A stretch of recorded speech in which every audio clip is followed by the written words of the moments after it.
안녕하세요. 토공모티브의 밴드직입니다. 오늘부터는 또 산지도 공부하도록 하겠습니다. 산지 기초 오늘 첫 시간, 산지 투자가 정말 좋은가? 산지 공부하기죠. 산지란 무엇인가? 이런 부분에 대해서 알아보도록 하겠습니다. 자, 산지란 무엇인가요? 자, 일단 여러 가지 얘기가 있지만 기본적인 내용만 숙지하시면 될 것 같고요. 지목이 임야인 토지는 산지이죠. 여기서 저희가 지적도라든지 여러 가지 서류 등을 보면 집원 앞에 산자가 있는 임야가 있고요. 집원 앞에 산자가 없는 임야가 있습니다. 똑같은 지목은 임야인데요. 산자가 없는 임야는 우리가 토지임야라 그래서 임야대장이 아닌 토지대장을 통해서 공부로 확인할 수 있고요. 토임이 되는 경우는 여러 가지가 있는데 이제 우리가 등록전환이라는 표현을 쓰는데요. 그건 다음 시간에 세부적으로 공부하도록 하고요. 일단 지목이 임야인 토지는 산지입니다. 그래서 내용을 보면 임목, 대나무의 집단 생육 등과 관련된 토지와 그 토지에 있는 암석지, 소택지, 임도나 작업로 등 산기를 포함한다라고 되어 있습니다. 자, 우리가 산지를 구분하는 방법은요. 일단 산지는 토지 이음을 통해서 토지 용계 확인서에 보존 산지와 준보존 산지로 구분이 됩니다. 그래서 여기서 또 보존 산지는 임업용 산지와 공용 산지로 구분이 되고요. 말 그대로 임업용 산지는 산지관리법에 허용행위가 나와 있지만 임업에 필요한 내용이고요. 공용 산지는 공익을 위해서 필요한 산지가 되겠죠. 이런 세부적인 산지 전용에 대해서는 추후 공부하기로 하고 오늘 산지의 기본적인 방법, 보존 산지와 준보존 산지로 구분을 합니다. 그래서 보존 산지는 국계법과 또 산지관리법 적용을 받고요. 준보존 산지는 물론 산지관리법 적용을 받지만 허용 행위는 국계법 적용을 받습니다. 그래서 여기 보시면 산지는 보존 산지와 준보존 산지, 그래서 임업용과 공익용, 나머지 준보존 산지는 보존 산지 외에 산지를 얘기합니다. 그래서 우리가 농지의 취득을 공부했는데요. 산지의 취득은 특별한 내용은 없고요. 토지거래 허가구역과 토지거래 허가구역이 아닌 지역으로 구분하시면 될 것 같고요. 토지거래 허가구역 내 임야는 허가를 받아야 됩니다. 그래서 허가 대상은 도시지역 내 녹지지역에 임야가 있겠지요. 그래서 도시지역 내 자연녹지, 생산녹지, 보존녹지지역의 임야는 100제곱미터를 초과할 경우에 토지거래 허가를 받아야 되고요. 또 도시지역이 아닌 관리, 농림, 자연환경 보존지역의 임야는 1000제곱미터를 초과할 경우에 토지거래 허가를 받아야 됩니다. 그래서 허가 자격 요건은 세대주 포함해서 세대주 전원이 당해 토지가 소재하고 있는 특별시, 광역시, 시군의 허가 신청일로부터 소급해서 6개월 이상 주민등록이 되어 있어야 합니다. 그래야 허가를 받을 수 있는 자격 요건이 되고요. 또 토지거래 허가구역이 아닌 지역은 실제로 취득에 대한 제한이 없습니다. 여기서 임야를 취득할 때에는 제촌 요건만 갖추면 사업용 토지가 됩니다. 농지는 제촌 자격 요건을 갖추어야 사업용 토지가 되죠. 그래서 임야 같은 경우에는 제촌만 하시면 사업용 토지도 된다는 사실 참고하시면 될 것 같고요. 그래서 산지는 취득의 경우에는 농지보다는 수월하지요. 다만 산지는 대체적으로 면적이 크기 때문에 그런 좀 금전적인 자금적인 부분에서 애로사항이 있다는 사실을 아시고요.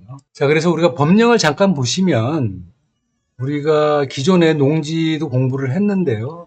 농지와 산지로 구분을 해놨는데 여기서 보시면 구분을 할 때 농림지역과 관리지역으로 구분을 해놨고요. 그 다음에는 도시지역과 자연환경 보존지역으로 구분을 해놨는데요. 기본적으로 법령을 아실 때는 이렇게 법령을 구분하시면 나중에 법령을 이해하시기가 편하고요. 좀 더 세부적으로 물론 가시면 여러 가지 내용이 있지만 가장 기본적인 내용은 우리가 토지는 중복 규제라 그랬죠. 그래서 국계법의 허용 행위와 개별법의 허용 행위를 중복해서 규제한다고 말씀을 드렸기 때문에 농지와 산지의 경우 농림지역과 관리지역, 농업진흥지역이죠. 진흥지역은 다시 진흥구역과 보호구역으로 나눠지는데요. 여기서 농지법, 농림지역과 관리지역은 우리가 국계법 76조에 나와 있죠. 그래서 농림지역 중 진흥지역과 보존산지인 경우에는 농지법과 산지관리법 또는 초지법에 정하는 법에 따른다라고 나와 있습니다. 그래서 우리가 농림지역, 국계법상 농림지역인데 농지법상 농업진흥지역인 농지는 국계법을 보지 않고 농지법을 따른다고 해서 여기에 이렇게 표시해 놨고요. 여기에 관리지역이 또 왜 들어가 있냐면 관리지역이면서 농지법상 농업진흥지역일 경우에는 그 토지는 농림지역으로 본다라고 또 나와 있습니다. 이게 국계법 몇 조인가요? 제가 기억이 헷갈리는데 하여간 국계법에 그런 법령이 또 나와 있고요. 42조인가요? 나와 있고 이제 농업진흥지역 밖, 농업진흥구역과 보호구역이 아닌 농지는 국계법과 농지법을 중복해서 적용한다는 사실 정리하자면 관리지역이면서 농림지역이면서 농지법상 진흥지역일 농지는 국계법 허용을 보지 않고 농지법만 보시면 되고요. 진흥지역 밖일 농지는 국계법, 농지법 각각 적용을 한다. 또 산지도 마찬가지죠. 보전산지인 경우에는 농림지역과 관리지역, 국계법상 관리지역의 산지는 국계법 보지 않고 산지관리법 허용행위만 보시면 되고요. 보전산지가 아닌 준보전산지에서는 국계법을 보시면 됩니다. 물론 세부적으로 가면 아까도 말씀드렸지만 산지의 경우에는 우리가 가장 중요한 표고 분석이라든지 경사도, 인목 축적 이런 거는 산지관리 또 개발행위 법령을 따라야 되는데 일단 기본적으로 여러분들이 법령을 이해하실 때에는 허용행위는 준보전 산지에서는 국계법 허용행위를 적용받는다라고 이해하시면 되고요.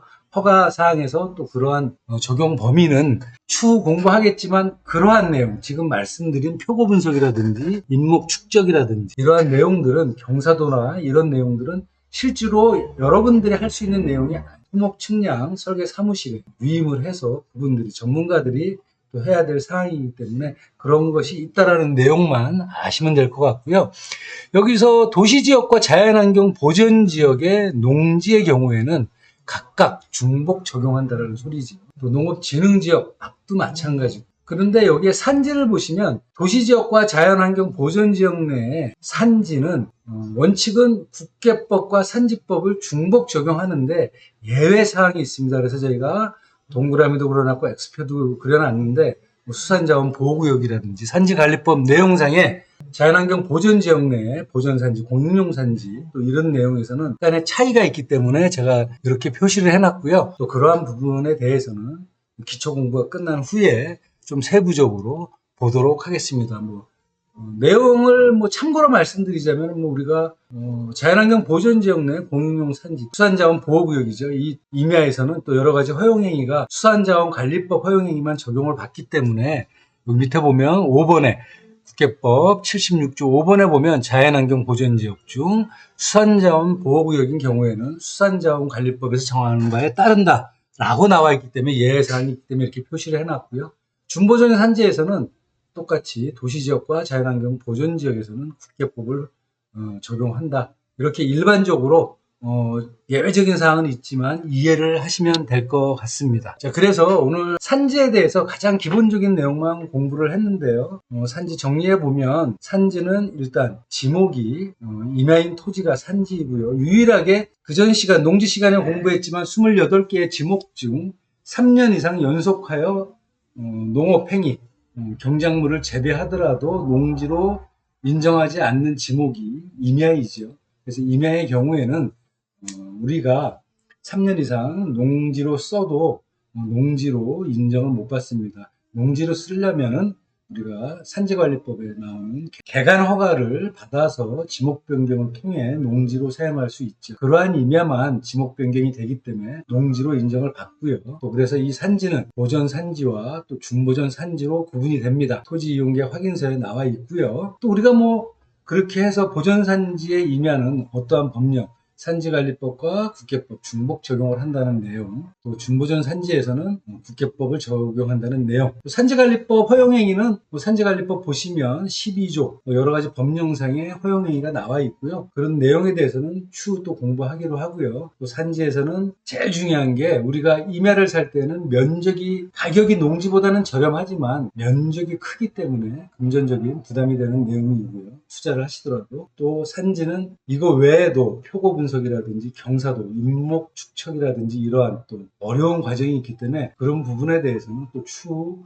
공부하는 시간을 갖도록 하겠습니다. 그래서 오늘은 가장 산지에 대한 기본적인 내용을 한번 공부해 봤습니다. 시청해 주시느라 감사드리고요. 오늘 여기서 마치겠습니다. 감사합니다.